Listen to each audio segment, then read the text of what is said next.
জয় মা। কৃপাং কুরু মহাদেবী সুতেষু প্রণতেষু চ চরণাশ্রয় দানেন কৃপাময়ী নমস্তুতে। স্বামী পূর্ণাত্মানন্দ মহারাজের লেখা চিরন্তনী সারদা থেকে আমাদের পাঠ চলছে মাতা ঠাকুরানী, স্বামী বিবেকানন্দ ও স্বামী ব্রহ্মানন্দের দৃষ্টিতে।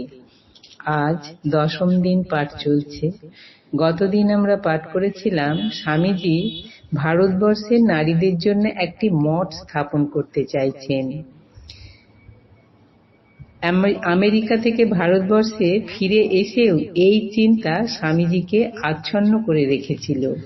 এই প্রসঙ্গে স্বামীজি স্বামী যোগানন্দকে গভীর আবেগ ভরে বলেছিলেন, আমাদের মাতা ঠাকুরানী বিরাট আধ্যাত্মিক শক্তির ভাণ্ডার, যদিও আপাতভাবে গভীর সমুদ্রের মতো শান্ত। তাঁর আবির্ভাব ভারতবর্ষের ইতিহাসে নবযুগের সূচনা করেছে।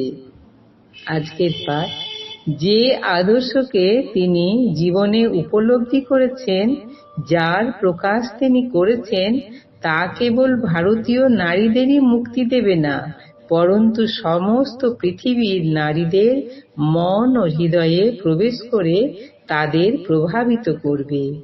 স্বামীজির শারীরিক অবস্থা তখন মোটেই ভালো ছিল না এবং চিকিৎসকগণ তাকে সম্পূর্ণ বিশ্রামের পরামর্শ দিয়েছিলেন।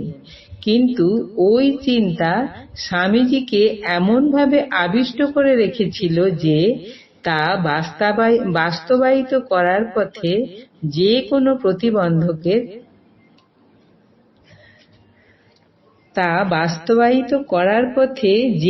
প্রতিবন্ধকের তা যতই দুরূহ হোক না কেন, তিনি সম্মুখীন হতে প্রস্তুত ছিলেন। কিন্তু স্বামী যোগানন্দের একটি ছোট্ট যুক্তিতে স্বামীজি শ্রী মায়ের প্রত্যক্ষ পরিচালনায় আনুষ্ঠানিকভাবে স্ত্রী মঠ স্থাপনের পরিকল্পনাটি পরিত্যাগ করেন। এখানে স্বামী যোগানন্দের সঙ্গে গিরিশচন্দ্র ঘোষের এই প্রসঙ্গে আলোচনাটি স্মরণ করা যেতে পারে। গিরিশচন্দ্র, নতুনভাবে আমাদের সমাজ সংগঠন এবং নারীদের উন্নতির জন্য সত্যই কি অভিনব সাহসী চিন্তা স্বামীজির। স্বামীজির ইচ্ছা নিশ্চয়ই পূর্ণ হবে। তার প্রস্তাবকে সমর্থন করতে আমার কোনোই দ্বিধা নেই, কিন্তু বড়ই কঠিন কাজ, বিশেষত এখন স্বামীজির যা স্বাস্থ্যের অবস্থা।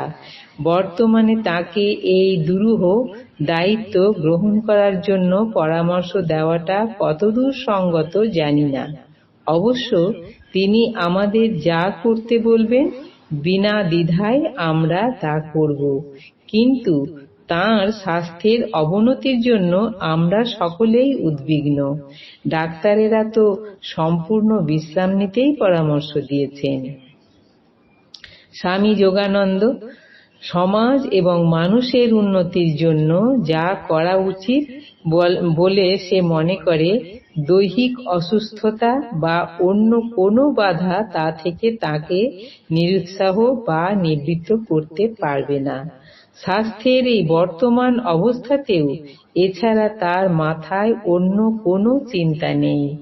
তার স্বাস্থ্যের জন্য আমাদের উদ্বিগ্ন দেখে সে কেবল মৃদু হাসে।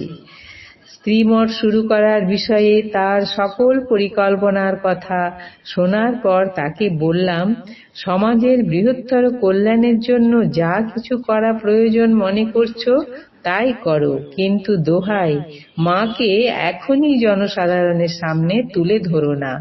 ঠাকুর কি বলতেন স্মরণ আছে তো? জনসমাজে তাঁর প্রচার শুরু করলে, তাঁর অর্থাৎ শ্রী রামকৃষ্ণের প্রচার শুরু করলে তার শরীর থাকবে না।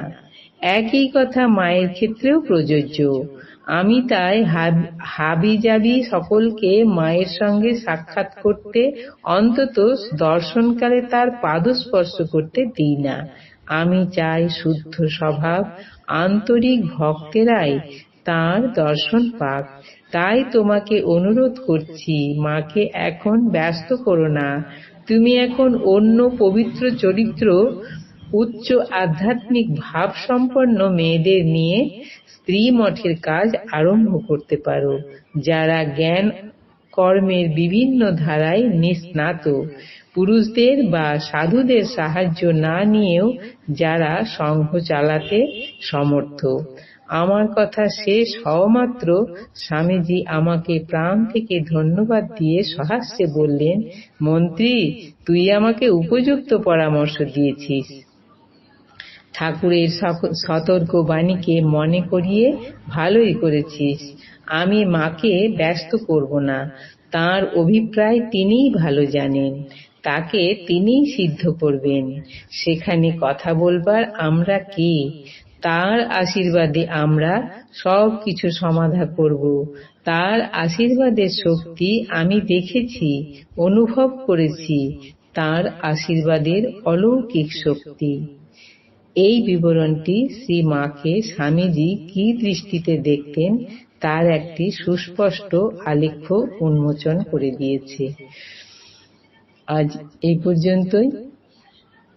জননীং শারদাং দেবীং রামকৃষ্ণং জগদ্গুরুং পাদ পদ্মে তয়োঃ স্থিত্বা প্রণমামি মুহুর্মুহুঃ। জয় মা।